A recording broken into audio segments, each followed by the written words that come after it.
நிறைய நேரங்கள்ல கர்த்தருடைய ஆலோசனை வரும் பொழுது அதை அசட்டை பண்ணுவீங்க. நிறைய நேரங்களில் எனக்கு எல்லாம் தெரியும், நான் கரெக்டா இருக்கிறேன், பர்ஃபெக்டா இருக்கிறேன், எனக்கு என்ன தெரியாத வசனமா தெரியாத சம்பவமா நான் பார்க்காத ஆவிக்குரிய வாழ்க்கை என்ன பார்க்கல, என் குடும்பத்தில் நான் கரெக்டா தான் இருக்கேன்னு. ஆனால் நீங்கள் எப்பொழுது புரிந்து கொள்ள வேண்டும், உங்களுக்கு எதிராக ஒரு எரிகோ பட்டணம் இருக்கிறது. நீங்கள் அந்த பக்கம் போகல, இந்த பக்கம் வர முடியல, 4 புறத்தில் சுற்றி இருக்கிறது, பட்டணத்தை பிடிக்க முடியவில்லை, நன்மையை பிடிக்க முடியவில்லை, ஆசீர்வாதத்தை பார்க்க முடியவில்லை என்று சொன்னால், நீங்க ஆண்டுடைய ஆலோசனை கேட்கும் பொழுது, ஆண்டுடைய சத்தத்தை கேட்கும் பொழுது, ஆண்டவர் உங்களுக்கு சொல்வார், இத்தனை நாட்கள் ஜெபம் பண்ணுங்க, இப்படி ஜெபம் பண்ணுங்க, இப்படி உபவாசம் பண்ணுங்க என்று ஆண்டுடைய ஆலோசனை கேட்கும் பொழுது, எனக்கு பிரியமானவர்களே, எரிகோவை கர்த்தர் உடைப்பார், ஒரு வெற்றி உள்ள வாழ்க்கையை தருவார். உங்களுக்கு எதிராக இருக்கிற எரிகோ விழும் என்று சொன்னால், எதிராக இருக்கிற மனுஷனை கர்த்தர் ஒன்றுமில்லாமல் பண்ண அவர் வல்லமுள்ள தேவனாக இருக்கிறார். கிறிஸ்துவுக்கு பிரியமான என் அன்பு சகோதரர் இயேசு கிறிஸ்து நாமத்திலே என் அன்பின் வாழ்த்துக்களை தெரிவித்துக் கொள்கிறேன். உங்கள் ரெகபோத்தின் நேரத்தின் வாயிலாக உங்களை சந்திப்பதில் நான் மிகுந்த மகிழ்ச்சி அடைகிறேன். எனக்கு பிரியமானவர்களே, இந்த செய்தியின் வேளையில் திரையின் கீழாக வருகிற சபை விலாசத்தை நீங்கள் பார்ப்பீர்கள் என்று சொன்னால், வியாசார்படி பெரம்பூர் பகுதியிலே நீங்கள் வேறு எந்த சபைக்கு போகாத இருப்பீர்கள் என்று சொன்னால், நம்முடைய சபைக்கு வந்து கர்த்தருடைய நாமத்தை உயர்த்தலாம். அதே போல் நீங்கள் வருகிற அந்த மொபைல் நம்பரை பார்க்கும்பொழுது அந்த நம்பரிலே உங்களுக்கு ஃபோன் பண்ணி நீங்கள் ஜெபித்துக் கொள்ளலாம். உங்களுடைய ஜெப விண்ணப்பங்களை நீங்கள் தெரிவிக்கலாம். கர்த்தர் உங்களை ஆசீர்வதிப்பாராக. இன்றைக்கும் கர்த்தருடைய வார்த்தை உங்கள் முன்பாக வைக்க விரும்புகிறேன். ஒருவனும் உனக்கு முன்பாக எதிர்த்து நிற்பதில் என்ற தலைப்பிலே உங்களோடு நான் பேச விரும்புகிறேன். ஆண்டவர் இந்த வார்த்தைகள் கேட்கும் பொழுது இந்த வார்த்தையின் வழியாக இன்றைக்கு உங்களை ஆசீர்வதிப்பார். உங்களுக்கு விரோதமாக இருக்கிற கிரியைகளை கர்த்தர் அழித்து உங்களுக்கு ஒரு ஜெயத்தை வர பண்ணுகிற இந்த ரெகபோத் நேரத்தின் வாயிலாக உங்களை கர்த்தர் மகிமையான காரியங்களை செய்வதற்கு அவர் நிச்சயமாய் வல்லமுள்ள தேவனாக இருக்கிறார். எனக்கு பிரியமானவர்களே, யோசுவாவின் புஸ்தகம் 1ஆம் அதிகாரம் 5ஆம் வசனத்தை நாம் இப்படியாய் வாசிப்போம். நீ உயிரோடு இருக்கும் நாளெல்லாம் ஒருவனும் உனக்கு முன்பாக எதிர்த்து நிற்பதில்லை. நான் மோசையோடு இருந்ததை போல உன்னோடும் இருப்பேன். நான் உன்னை விட்டு விலகுவதும் இல்லை, உன்னை கைவிடுவதும் இல்லை. ஆமென், ஹல்லேலூயா. ஆண்டவராகிய கர்த்தராகிய இயேசு கிறிஸ்து நாமத்தில் இந்த வார்த்தை உங்களுக்கு அப்படியே பலிக்கட்டும் என்று நான் ஜெபிக்கிறேன். பிரியமானவர்களே, நீங்கள் உயிரோடு இருக்க நாளெல்லாம் ஒருவனும் உனக்கு முன்பாக எதிர்த்து நிற்பதில்லை. நான் மோசையோடு இருந்த தேவன், நான் உன்னோடு கூட இருப்பேன். ஆண்டவர் நமக்கு வாக்கு பண்ணுகிறார், நான் மோசையோடு இருந்த தேவன், நான் உன்னோடு கூட இருப்பேன். இந்த உலகத்திலே யார் உங்களோடு இருப்பாங்க என்ற நிச்சயம் இல்லை. ஆனால் ஆண்டவராகிய கர்த்தர் உங்களோடு இருப்பேன் என்று இன்றைக்கு வாக்குப்படி சொல்கிறார். நான் உன்னை விட்டு விலகுவதும் இல்லை, உன்னை கைவிடுவதும் இல்லை. ஆகவே ஆண்டவர் நம்மோடு இருக்கும் பொழுது, ஆண்டவருடைய வல்லமை நம்மோடு இருக்கும் பொழுது, அவரை கரங்களை பற்றி கொள்ளும் பொழுது நமக்கு முன்பாக ஒருவரும் எதிர்த்து நிற்க முடியாது. ஆண்டவர் நம்மோடு இருக்கும் பொழுது நமக்கு எதிராக யார் எழுப்பினாலும் கர்த்தர் அவரை பொறுப்பெடுத்துக் கொள்வார். ஆண்டவர் நம்மோடு இருக்கும் பொழுது எதிர்த்து நிற்கிற மனுஷன் ஒன்றுமில்லாமல் போவார் என்று இங்கு வேதத்தில் பார்க்க முடியும். யார் யோசுவா? யோசுவா யார் என்பதை பார்க்கும் பொழுது மோசையோடு கூட இருந்தவன். யோசுவா 1ஆம் அதிகாரம் 1ஆம் வசனத்தை வாசிப்போம். கர்த்தருடைய தாசனாகிய மோசே மரித்த பின்பு கர்த்தர் மோசேயின் ஊழியக்காரனான நூனின் குமாரன் யோசுவாவை நோக்கி ஹல்லேலூயா. இது யோசுவா யார் என்று சொன்னால் நூனின் குமாரனாகிய ஒரு யோசுவா.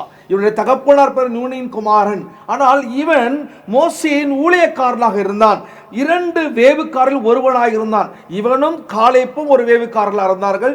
அவர்களில் முக்கியமான ஒரு நபராக யோசுவா இருந்தான். எனக்கு பிரியமானவர்களே, மோசே இந்த உலகத்தை விட்டு கர்த்தருடைய சமூகத்தில் எடுத்துக்கொள்ளப்பட்டால், கர்த்தருடைய சமூகத்தில் போய்விட்டான். ஆனால் இந்த யோசுவாவை கர்த்தர் தெரிந்து கொண்டு யோசுவாக்கு வாக்கு பண்ணுகிறார். யோசுவா, நீ எதை குறித்து பயப்படாதே, கலங்காதே, உயிரோடு இருக்கிற நாளெல்லாம் நான் உன்னோடு கூட இருப்பேன். உனக்கு எதிராக யார் எழுப்பி வந்தாலும் அவர்கள் ஒன்றுமில்லாமல் போகும்படிக்கு நான் உன்னை விட்டு விலகவும் மாட்டேன், உன்னை கைவிடவும் மாட்டேன், உன்னோடு கூட கர்த்தர் வாக்கு. பிரியமானவர்களே, இன்றைக்கு இந்த வார்த்தை உங்களுக்கு அப்படி நிறைவேற போகிறது. உங்களுக்கு எதிராக யார் எழுப்பி இருந்தாலும் தேவனுக்கு உண்மையாய் பரிசுத்தமாய் நீங்கள் ஊழியக்காரனாக இருப்பீர்கள் என்று சொன்னால் தேவன் உங்களோடு இருப்பார். உங்களுக்கு எதிராக எழும்புகிற ஆயுதங்கள் வாய்க்காது என்று கர்த்தர் சொல்லுகிறார். அவர் உங்களை விட்டு விலகவே மாட்டார். ஆண்டவராகிய தேவன் உங்களை ஆசீர்வதிப்பாராக. மோசேக்கு பிறகு யோசுவாவுக்கு இஸ்ரவேல் ஜனங்களை வழிநடத்த தேவன் கட்டளையிடபடியெல்லாம் இதிலே மோசேயால் கானால் சுதந்திரிக்க முடியவில்லை. மோசே கானானுக்குள்ளே சுதந்திரிக்க முடியவில்லை. ஆனால் யோசுவா கானானை சுதந்திரித்தான். யோசுவா வெற்றி பெற்ற வாழ்க்கை வாழ்ந்தான். யோசுவா வெற்றியின் ரகசியத்தை என்ன தெரியுமா? யோசுவா தேவனுக்கும் யோசுவாவுக்கும் உள்ள நல்ல ஒரு இணக்கமான ஒரு தொடர்பு.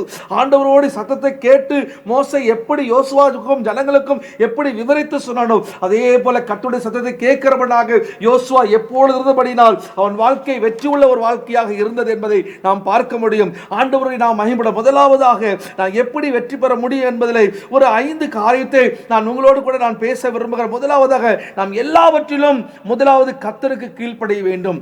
வாசிப்போம் யோசுவாவின் புஸ்தகம் 1ஆம் அதிகாரம் 8ஆம் வசனத்தை வாசிப்போம்.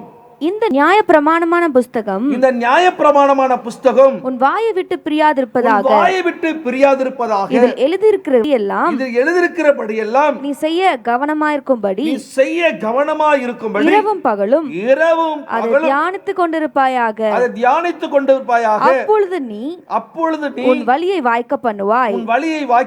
அப்பொழுது புத்திமானாயும் நடந்து கொள்வாய். அல்லேலூயா, ஆமென். ஆண்டவராகிய கர்த்தர் முதல் ஆண்டவராகிய தேவன் யோசுவாவோடு பேசுற காரியம், நீ எல்லாவற்றுக்கும் கீழ்ப்படியணும். யோசுவா ஒரு ஆண்டுடைய வார்த்தைக்கு, கற்பனைக்கு, கட்டளைக்கு, ஆண்டுடைய வசனத்துக்கு கீழ்ப்படிதான். அங்க சொல்லுகிறது, நீ செய்ய கவனமா இருக்கும்படி இரவும் பகலும் அதை தியானித்துக் கொண்டிருப்பாயாக என்று எழுதப்பட்டிருக்கு. நம்முடைய வாழ்க்கையில கர்த்தருடைய வார்த்தைக்கு நாம் கீழ்ப்படிவா இருக்க வேண்டும். கர்த்தருடைய வசனம் சொல்லுகிறதுக்கு நாம் கீழ்ப்படியா இருக்க வேண்டும். அந்த வாயின் வார்த்தையிலே கர்த்தருடைய வசனம் நம்ம விட்டு விலகவே கூடாது. நம்முடைய வார்த்தையினாலே, நம்முடைய பேச்சிலே வசனங்கள் வெளிப்பட வேண்டும். அப்படி கவனமாக உயிரோடு நம்ம கவனமாக ஒவ்வொரு வார்த்தை, உயிருள்ள வார்த்தை, கர்த்தருடைய வார்த்தையை பேசும் பொழுது, எனக்கு பிரியமானவர்களே, நீங்கள் கர்த்தருக்கு கீழ்ப்படியும் பொழுது ஒரு வெற்றி உள்ள ஒரு வாழ்க்கை வாழ முடியும். உங்களுக்கு எதிராக யாரும் எதிர்த்து நிற்க முடியாது. உங்களுக்கு எதிராக யார் எழுப்பினாலும் கர்த்தர் உங்களுக்காக யுத்தம் பண்ணுவார். ஹல்லேலூயா.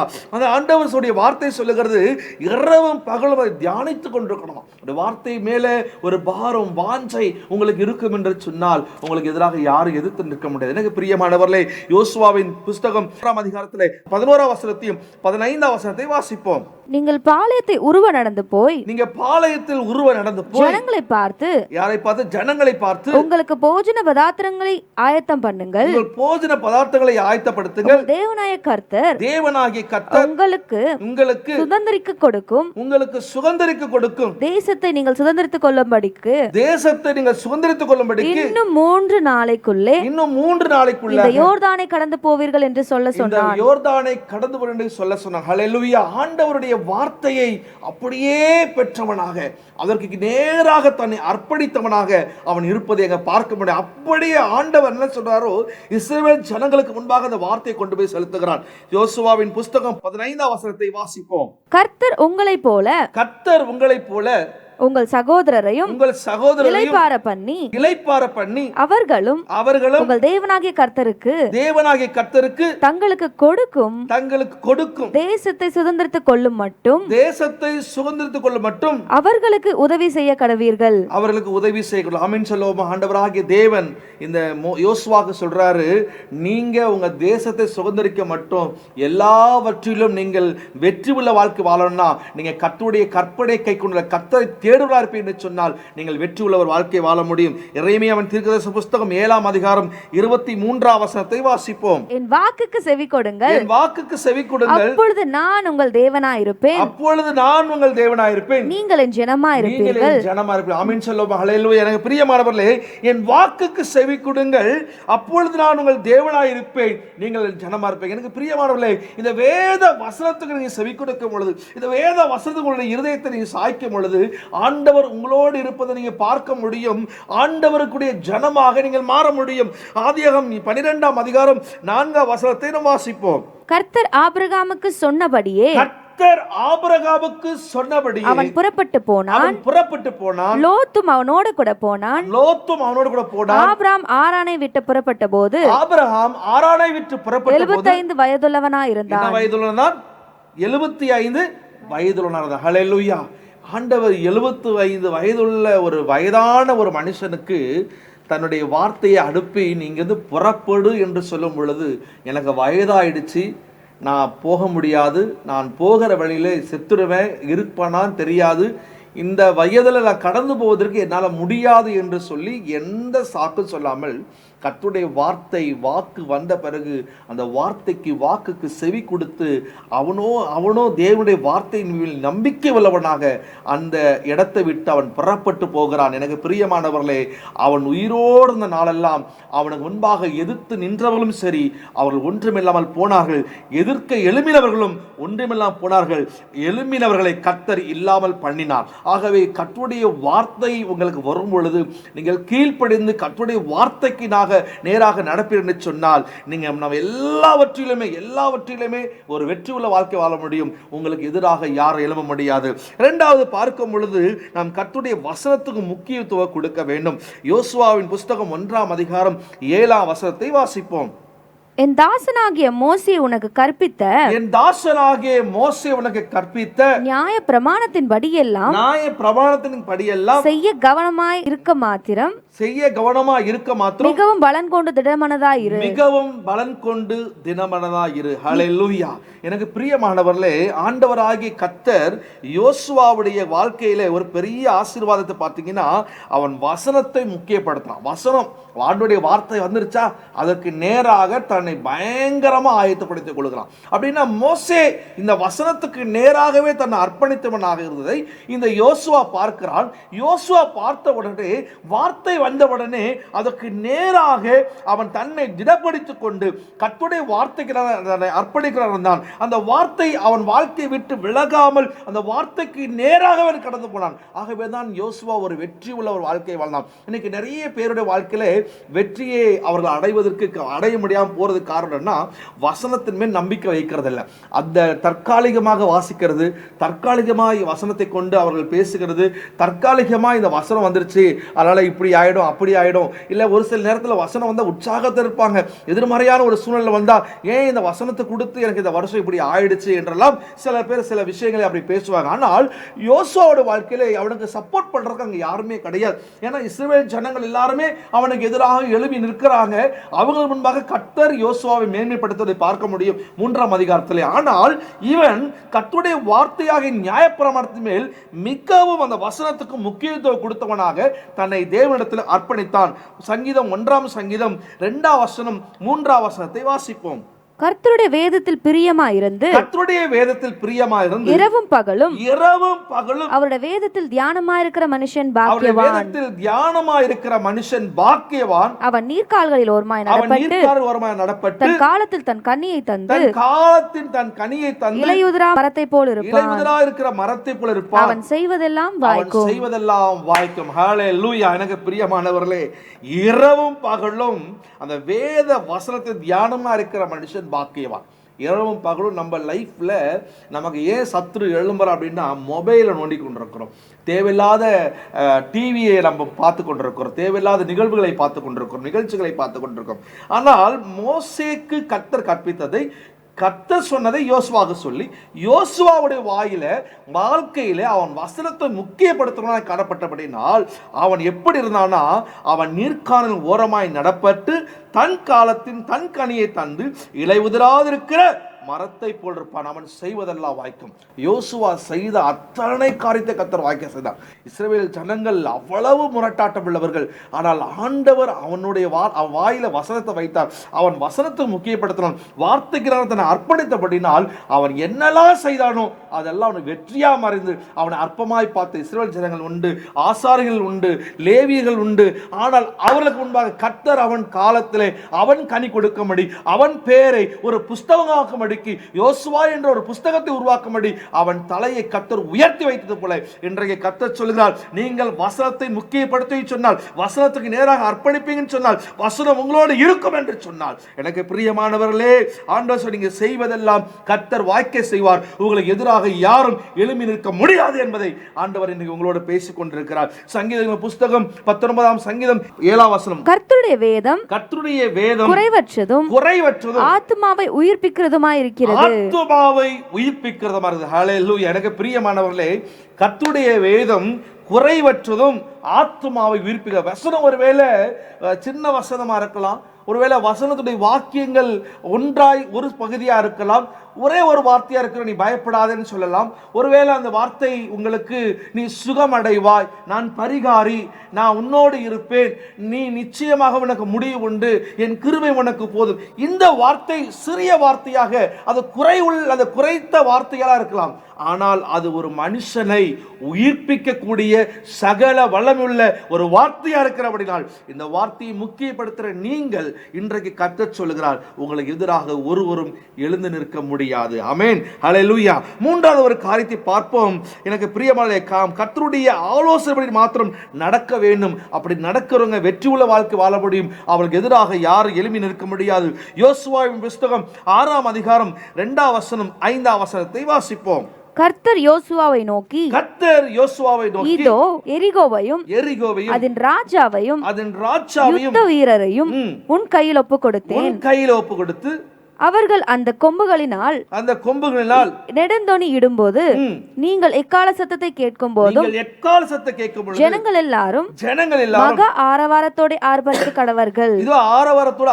அப்பொழுது பட்டணத்தின் அலங்கம் இடிந்து விழும். உடனே ஜனங்கள் ஆரவாரம் தங்களுக்கு நேராக ஏற கடவர்கள். ஹல்லேலூயா. 6ஆம் அதிகாரத்திலே 3-4 வாசிப்போம். யுத்த புருஷராகிய நீங்கள் அனைவரும் பட்டணத்தை சூழ்ந்து ஒரு தரம் சுற்றி வாருங்கள். 6 நாள் செய்ய கடவீர்கள். 7 ஆசாரியர் பெட்டிக்கு முன்பாக 7 கொம்பு எக்காலங்களை பிடித்துக் கொண்டு போக வேண்டும். 7ஆம் நாளில் பட்டணத்தை 7 தரம் சுற்றி வர கடவார்கள். ஆசாரியர் எக்காலங்களை ஊத வேண்டும். எனக்கு பிரியமானவர்களே, இந்த வார்த்தை நீங்கள் அநேக முறை கேட்டிருப்பீர்கள். யோசுவாவின் வாழ்க்கையிலே ஒரு பெரிய எரிகோ பட்டணத்தை அங்க பார்க்க முடியும். ஆண்டவருடைய சமூகத்திலே யுத்த புருஷனாக யோசுவா அங்கே நின்றதை பார்க்க முடியும். ஆண்டவருடைய ஆலோசனை அவன் கேட்கிறான். அங்கே சொல்லுகிறது வார்த்தை வருகிற கர்த்தருடைய வார்த்தை, 7 முறை சுற்றி வர வேண்டும். இப்படி செய்யும் பொழுது 7 ஆசாரியர்கள் 7 பெட்டிகளுக்கு முன்பாக 7 கொம்புகள் எக்காலமாய் பிடித்துக் கொண்டு போக வேண்டும். 7ஆம் நாளில் பட்டணத்தில் 7 தரம் சுற்றி வர ஆசாரியர்கள் எக்காலம் ஊதும் பொழுது அந்த பட்டணம் எரிகோ, அந்த சுவர்கள் இடிந்து விழும். நீங்கள் அதன்படி மேலே ஏறி போவீர்கள், அந்த பட்டணத்தை விட்டு அடுத்த பட்டணங்களை கடந்து போவீர்கள் என்று சொல்லி ஆண்டவராகிய கர்த்தர் யோசுவாக்கு ஒரு ஆலோசனை கொடுப்பதை பார்க்க முடியும். எனக்கு பிரியமானவர்களே, யுத்த வீரனாகிய யோசுவா கர்த்தருடைய ஆலோசனைப்படி நடந்தான். நீங்க நிறைய நேரங்களில் கர்த்தருடைய ஆலோசனை வரும் பொழுது அதை அசட்டை பண்ணுவீங்க. நிறைய நேரங்களில் எனக்கு எல்லாம் தெரியும், நான் கரெக்டா இருக்கிறேன், பர்ஃபெக்டா இருக்கிறேன், எனக்கு என்ன தெரியாத வசனமா தெரியாத சம்பவமா, நான் பார்க்காத ஆவிக்குரிய வாழ்க்கை என்ன பார்க்கல, என் குடும்பத்தில் நான் கரெக்டா தான் இருக்கிறேன்னு. ஆனால் நீங்கள் எப்பொழுது புரிந்து கொள்ள வேண்டும், உங்களுக்கு எதிராக ஒரு எரிகோ பட்டணம் இருக்கிறது. நீங்கள் அக்கமும் அந்த பக்கம் போக முடியல, இந்த பக்கம் வர முடியல, 4 புறத்தில் சுற்றி இருக்கிறது. பட்டணத்தை பிடிக்க முடியவில்லை, நன்மையை பிடிக்க முடியவில்லை, ஆசீர்வாதத்தை பார்க்க முடியவில்லை என்று சொன்னால், நீங்க ஆண்டுடைய ஆலோசனை கேட்கும் பொழுது, ஆண்டுடைய சத்தத்தை கேட்கும் பொழுது, ஆண்டவர் உங்களுக்கு சொல்லுவார், இத்தனை நாட்கள் ஜெபம் பண்ணுங்க, இப்படி ஜெபம் பண்ணுங்க, இப்படி உபவாசம் பண்ணுங்க என்று ஆண்டுடைய ஆலோசனை கேட்கும் பொழுது, எனக்கு பிரியமானவர்களே, எரிகோவை கர்த்தர் உடைப்பார், உங்களுக்கு ஒரு வெற்றி உள்ள வாழ்க்கையை தருவார். உங்களுக்கு எதிராக இருக்கிற எரிகோ விழும் என்று சொன்னால், எதிராக இருக்கிற மனுஷனை கர்த்தர் ஒன்றுமில்லாமல் பண்ண அவர் வல்லமுள்ள தேவனா இருக்கிறார். ஹல்லேலூயா. ஆதியாகமம் 6ஆம் அதிகாரத்திலே 14 16 வரைக்கும் வாசிப்போம். நீ கொப்பேர் மரத்தால் உனக்கு ஒரு பேழையை உண்டாக்கு. ஒரு பேழையை உண்டாக்கு. அந்த பேழையிலே அறைகளை உண்டு பண்ணி அதை உள்ளும் புறமாக கீழ் பூசு. நீ அதை பண்ண வேண்டிய விதம் என்னவென்றால், பேழையின் நீளம் 300 முழமும் அதன் அகலம் 50 முழமும் அதன் உயரம் 30 உயரமா இருக்க வேண்டும். நீ பேழைக்குள் ஒரு ஜன்னலை உண்டு பண்ணி மேல் தட்டுக்கும் ஒரு முழத்தாழ்த்திலே அதை செய்து முடித்து பேழையின் கதவை அதன் பக்கத்திலே வைத்து கீழ் அறைகளையும் 2ஆம் தட்டின் அறைகளையும் 3ஆம் தட்டின் அறைகளையும் பண்ண வேண்டும். ஹல்லேலூயா. எனக்கு பிரியமானவர்களே, ஆண்டவராகிய கர்த்தர் நோவாவை ஒரு பேழையை உண்டு பண்ண சொன்னார். நோவா, நீ ஒரு பேழையை உண்டு பண்ணு சொன்னா நோவாவுக்கு இருக்கிற அனுபவத்துக்கு வயசுக்கு ஒரு பேழையை உண்டு பண்ண முடியும். ஆனால் ஆண்டவருடைய ஆலோசனை நான் எப்படி செய்யணும், எவ்வளவு நீளம், எவ்வளவு அகலம், எத்தனை தட்டுகள் இருக்க வேண்டும், அது என்னென்ன வைக்க வேண்டும் என்று சொல்லி ஆண்டவருடைய ஆலோசனை கேட்கலாம். சில நேரங்களில் நமக்கு வயது முதிர்ந்திருக்கும் அனுபவசாலி போல நாம் ஒரு காரியத்தை செய்வோம். எனக்கு எல்லாம் தெரியும், எக்ஸ்பீரியன்ஸ் ரொம்ப. சில சொல்லுவாங்க, எனக்கு இதெல்லாம் ஒன்றும் இல்லைங்க, இதெல்லாம் எனக்கு ஒன்று தண்ணிப்பட்ட பாடுங்க, சாதாரண விஷயம், நான் பண்ணிடுவேன், நான் செஞ்சிருவேன், அதனால நான் ஃபோன் பண்ண உடனே நடந்துடும். இப்படி அந்த மாதிரிலாம் நீங்கள் ஒரு கால் நினைக்காதீங்க. வெற்றி உள்ள வாழ்க்கை வாழணும்னு சொன்னால் நீங்கள் ஆலோசனை கர்த்தரிடத்தில் கேட்கணும். நோவாவுடைய எக்ஸ்பீரியன்ஸ் வயதெல்லாம் அங்கே ஒன்றுமே இல்லை. கர்த்தர் சொல்லும் பொழுது நோவா தன் செவியை சாய்த்து கர்த்தர் சொல்லுகிற நீளம், அகலம், உயரம், அந்த தட்டினுடைய அந்த பாகங்களை எல்லாம் எத்தனை அறைகள் வைக்கணும் என்று மிக கவனமாக கர்த்தருடைய ஆலோசனை கேட்டு அவன் செய்கிறான். ஆகவேதான் அவன் எல்லா வகையிலும் பார்க்கும் பொழுது அவன் குடும்பத்தை கர்த்தர் பாதுகாத்தார். நீங்கள் கர்த்தருடைய ஆலோசனை கேட்கும் பொழுது உங்கள் குடும்பத்தை பாதுகாப்பார். உங்களுக்கு எதிராக இருக்கிற மனுஷர்களை கர்த்தர் நிர்மூலமாக்கி போடுவார். உங்களுக்கு ஒரு வெற்றி உள்ள வாழ்க்கை கொடுப்பார். நீங்கள் வேதத்தில் வாசிக்கும் பொழுது நோவாவின் குடும்பம் ஒரு வெற்றி உள்ள குடும்பமாக வெற்றி உள்ள வாழ்க்கை வாழ்ந்தது போல ஆண்டவருடைய ஆலோசனை கேட்கும் பொழுது ஆண்டவர் உங்களோடு கூட இருப்பார். அது வெற்றி உள்ள வாழ்க்கையாய் மாறும். உங்களுக்கு எதிராக எழுப்பி யாரும் நிற்க முடியாது. எனக்கு பிரியமானவர்களே, நான்காவது ஒரு காரியத்தை சொல்ல விரும்புகிறேன். நாம் கர்த்தருக்கு பரிசுத்தமாக இருக்க வேண்டும். கர்த்தருக்கு பரிசுத்தமாக. யோசுவாவின் புத்தகம் 3ஆம் அதிகாரம் 5ஆம் வசனத்தை வாசிப்போம். யோசுவா ஜனங்களை நோக்கி உங்களை பரிசுத்தம் பண்ணிக்கொள்ளுங்கள், பரிசுத்தம் பண்ணிக்கொள்ளுங்கள், நாளைக்கு கர்த்தர் உங்கள் நடுவில் அற்புதங்களை செய்வார் என்றான். கர்த்தர் உங்கள் நடுவிலே அற்புதங்களை செய்வார். ஹல்லேலூயா. எனக்கு பிரியமானவர்களே, உங்களுக்கு எதிராக யார் எழும்பினாலும் பரிசுத்தம் என்ற ஒரு உண்மை இருக்கும் என்று சொன்னால் எழும்பினவர்கள் எல்லாம் ஒன்றுமில்லாமல் போவார்கள்.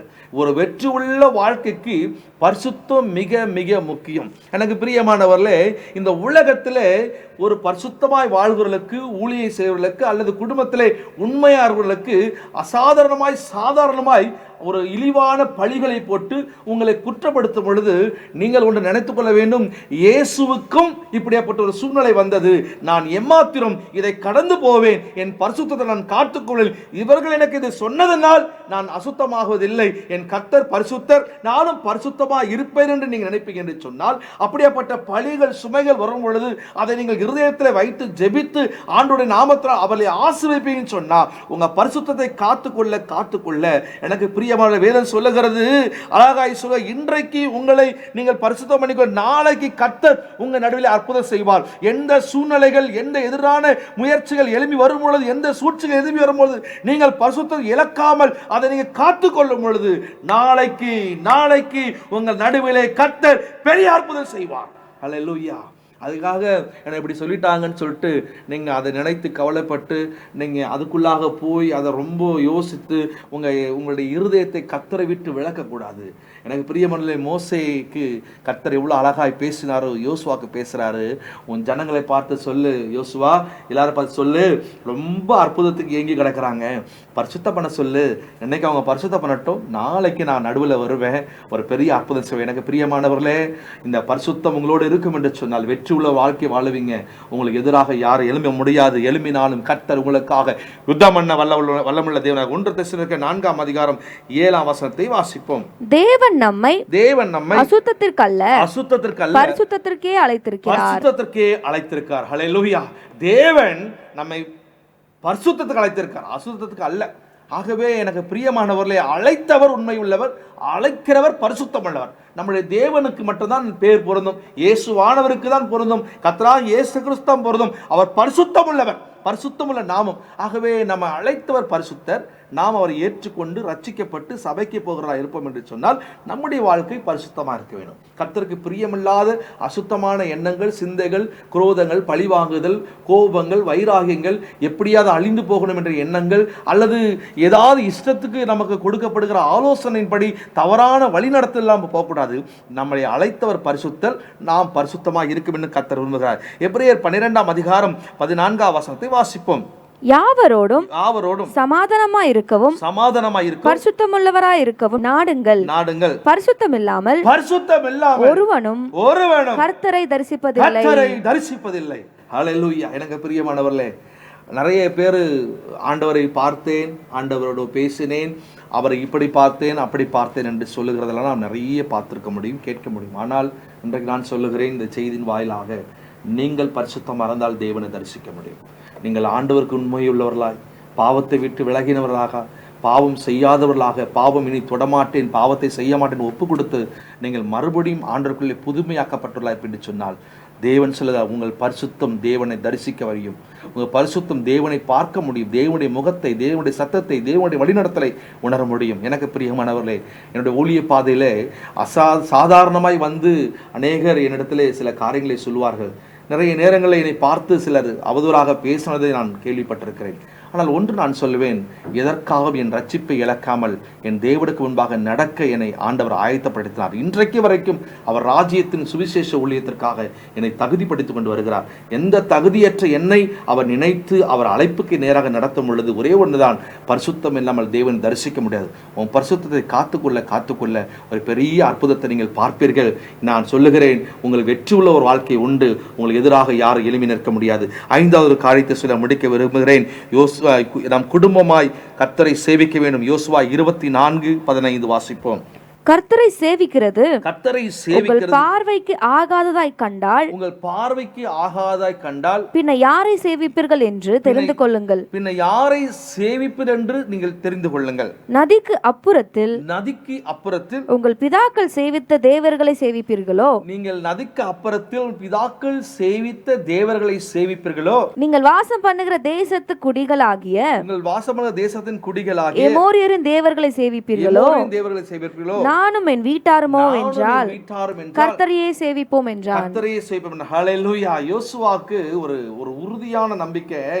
நீ சேவிக்கிறது அக்கறை இருக்கிற ஒரு விக்கிரகத்தையோ முற்பிதாக்கள் செய்த தோப்புகளையோ நீ சேவிக்கிறதுனா நீ சேவிச்சுக்கோ. ஆனால் நானோ பிரித்தெடுக்கப்பட்டவன், அழைக்கப்பட்டவன், அவருடைய சத்தத்தை கேட்டவன், அவருடைய வழிநடத்தலை உணர்ந்தவன், என் மோசேயுடைய காலத்திலிருந்து இந்நாள் வரைக்கும் என்னோடு கூட இருந்தவர், பெரியவர், அவரை அன்று நான் வேற யாரையும் சேவிக்க மாட்டேன் என்று சொல்லி அவன் உறுதியாக சொல்கிறான். நானும் என் வீட்டாரம் என்றால் கர்த்தரையே சேவிப்போம். ஹல்லேலூயா. எனக்கு பிரியமானது, ஒரு குடும்ப வாழ்க்கையில கணவன் மனைவிக்குள்ள நான் இந்த சர்ச்சுக்கு போறேன், நான் இந்த சர்ச்சுக்கு போறேன் சொல்லவே கூடாது. ஒரு குடும்ப வாழ்க்கையில கணவன் மனைவி ஒரே சபைக்கு போங்க, அது ரொம்ப நல்ல விஷயம். ஒரே போதனை கேளுங்க. நீங்க வெவ்வேறு சபைக்கு போகும்போது போதனைகள் மாறும். அப்பொழுது குடும்பத்துக்குள்ளே சமாதானம் கெட்டுப்படும். ஏன்னா இவங்க ஒன்று சொல்லுவாங்க, அவங்க ஒன்று சொல்லுவாங்க. வந்து வீட்டில் உட்காந்து பேசும்பொழுது ஒரு சலசலப்பு வந்துடும். பிள்ளைங்க ஒரு சபைக்கு போவாங்க. எனக்கு பிள்ளைங்க விரும்புகிற சபைகள்லாம் நல்ல மியூசிக்ஸ், நல்ல பாட்டு பாடி பயங்கரமாக அந்த லைட்டெல்லாம் போட்டு அப்படி வந்தால் அங்கே தான் அப்படி ப்ரெசன்ஸ் அப்படிலாம் இல்லை. நீங்கள் குடும்பமாய் நீங்கள் ஆவிக்குரிய சபைக்கு போங்க, அது உங்களுடைய வாழ்க்கைக்கு பிரோஜனமாக இருக்கும். வெவ்வேறு சபைக்கு போகும் பொழுது அங்கே போதனைகளை கேட்கும் பொழுது வெவ்வேறு விதமான போதனைக்கு நேராக நீங்கள் வழிநடத்தும் பொழுது குடும்ப ஜபம், குடும்பத்திலே யாரை சேவிக்கணும், எப்படி சேவிக்கணும் என்பதை நீங்கள் வழி தவறி விடுவீங்க. ஆனால் இதில் யோசுவா தெளிவாக இருந்தால் நீங்கள் யாரை வேணா சேவித்துக் கொள்ளுங்கள், ஆனால் நானோ இந்த தேவனாகிய கர்த்தரை மட்டும்தான் குடும்பமாய் சேவிப்பேன் என்று உறுதியாக இருந்தால் நீங்கள் அப்படி இருந்து பாருங்க, உங்க வாழ்க்கையில கர்த்தர் அற்புதத்தை செய்வார். அப்போஸ்தலர் 10:2 கொர்நேலியுவை பற்றி பார்க்கும் பொழுது, கொர்நேலியுடைய குடும்பம் ஆண்டவராகிய இயேசுவை சேவிக்கிறார்கள். அவர்கள் தர்ம காரியங்களை செய்தார்கள், உண்மையாக இருந்தார்கள், கர்த்தருடைய சத்தத்துக்கு நேராக அவர்கள் அர்ப்பணித்தார்கள். கொர்நேலியுடைய முழு முயற்சியும், இரட்சகர் ஒருத்தர் இருந்தார், அவர் நமக்காக வந்தார், மரித்தார், அடக்கம் பண்ணப்பட்டார், எழுந்தார், உயிரோடு எழுந்தார், மறுபடி வருவார், அவர் ஆவியின் தொடுதலை நான் பார்த்து கொண்டு வருகிறேன், அவர்தான் மெய்யான தெய்வம் என்பதை அவன் இயேசு கிறிஸ்து குறித்து மிக உறுதியாக அவன் மட்டும் அதை அறிந்து கொள்ளவில்லை, அவன் முழு குடும்பம் அறிந்து கொண்டு முழு குடும்பம் இயேசுவுக்கு நேராக தங்களை அர்ப்பணித்து அவர்கள் உண்மை உள்ளதாக ஜெபித்தபடியினால், ஆண்டவருக்கு பிரியமானவர்களே, அந்த வார்த்தையின்படி நான் சொல்லுகிறேன். அப்போஸ்தலர் 10:2 வாசித்து முடிப்போம். அவன் தேவ பக்தி உள்ளவனும் வீட்டார் அனைவரோடும் தேவனுக்கு பயந்தவனுமாயிருந்து வீட்டார் அனைவரோடும் தேவனுக்கு பயந்தவனுமாயிருந்தார். நீங்களும் குடும்பமாய் நீங்கள் கர்த்தரை சேவியுங்கள். உங்களுக்கு எதிராக யார் எழும்பி நின்றாலும் கர்த்தர் யுத்தம் பண்ணுவார், உங்க வெற்றி உள்ள வாழ்க்கை கொடுப்பார். பிரியமானவர்களே, இந்த நாளில் உங்களோடு கூட பகிர்ந்து கொண்டிருக்கிற வார்த்தைகளை நான் மறுபடியும் சொல்கிறேன். நாம் எல்லாவற்றிலும் முதலாவது கர்த்தருக்கு கீழ்ப்படைய வேண்டும். அது மாத்திரமல்ல, நாம் கர்த்தருடைய வசனத்துக்கு முக்கியத்துவம் கொடுக்க வேண்டும். அது மாத்திரமல்ல, நாம் கர்த்தருடைய ஆலோசனை மாத்திரம் நடக்க வேண்டும். அது மாத்திரமல்ல, நாம் கர்த்தருக்கு பரிசுத்தமாக இருக்க வேண்டும். அது மாத்திரமல்ல, ஆண்டவருடைய சமூகத்தை சொல்லி நாம் குடும்பமாய் கர்த்தரை சேவிக்கணும். இப்படி நீங்க இருப்பீங்க சொன்னால் உங்களுக்கு எதிராக யாரும் எழுப்பி நிற்க முடியாது. கர்த்தர் உங்களோடு கூட இருப்பார், உங்களுக்காக யுத்தம் பண்ணுவார், வெற்றி உள்ள வாழ்க்கை தருவார். கண்களை மூடி. நல்ல தெய்வமே, இந்த அருமையான இந்த செய்தியின் வேளையில இந்த பிள்ளைகள் யாரால் அந்த வார்த்தையை கேட்டு, ஆண்டவரே நாங்களும் வெற்றி உள்ள ஒரு வாழ்க்கை வாழ வேண்டும், யோசுவா போல நாங்கள் இருக்க வேண்டும் என்று சொல்லி அர்ப்பணித்து ஜெபிக்கிறார்களோ, அந்த ஜெப அறையிலே அந்த ஹாலில் உட்கார்ந்து ஆண்டவர் வசனத்தை கேட்டு இன்றைக்கு என்னோடு கூட ஜெபிக்கிற என் அன்பு குடும்பத்தின் மேல் வல்லமை இறங்கட்டும். சகோதரன் சகோதரி வல்லமை இறங்கட்டும். வாழ்வை பிள்ளை வல்லமை இறங்கட்டும். அப்பா, திசை மாறி திசை கேட்டு ஆண்டவரே யாருடைய பேச்சை கேட்டு குடும்பத்தை விட்டு விலகி ஆண்டவரை விலகி இருக்கிற நபர்களை என் கண்களுக்கு முன்பாக நீ தரிசனமாய் நீ காண்பிக்கிறீங்க. அப்பா, அவர்கள் குடும்பமாய் சேர்க்கப்படும்படியாக தேவ ஆலோசனை அந்த குடும்பத்தில் நிறைவேறபடியாக ஜெபிக்கிறோம். அப்பா, இப்பொழுதே உடைய பிள்ளைகளுக்கு விரோதமாக இருக்கிற மந்திரங்கள், சூனியங்கள், பிள்ளி சூனிய கட்டுகள், எதிர் வல்லமைகள், எதிரிகள் என்று எழும்புகிற ஆவிகள் எல்லாம் இயேசுவின் நாமத்தில் அழிக்கப்படுவதாக.